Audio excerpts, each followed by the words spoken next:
Nahirapan si Kim Chiu sa pagpo-post ng tribute sa pumanaw na ABS-CBN Executive Talent Manager na si Deo Endrinal.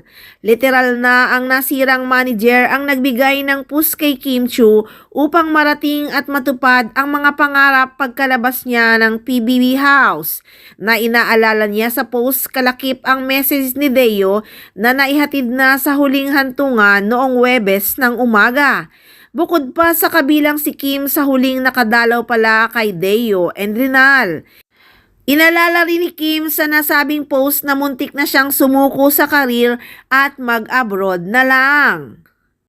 Ayon nga sa nilalaman ng post ni Kim Chiu, for my every win and every loss, Sir Deo has always been there for me.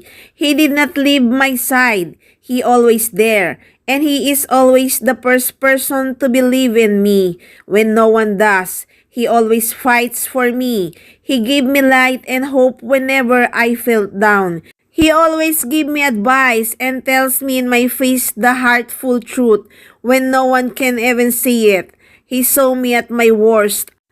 I almost gave up showbiz, packed my bags, and was about to leave the country for good yet. He has always been there to help me stand up again. Tumapang ako because of him.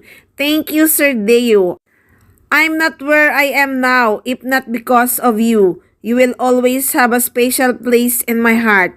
I am grateful for all your help, for all your greatness and generosity. You will always be remembered. I love you so much. Andun din ang pag-uusap nila nung i-chat siya ni Sir Deo nung may pinagdaraanan siya sa isang tao. Pinaalala sa kanya na mas marami siyang blessings, kaya wag siyang malungkot at wag manghinayang kung meron mang nawala.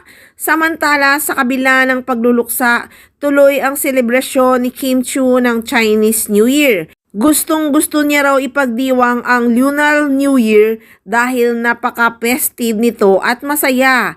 At tulad ng isang karaniwang Chinese, sumusunod siya talaga sa mga tradisyon tulad ng dragon dance, malakas na tambol, firecrackers, tikoy, wishing paper at marami pang iba.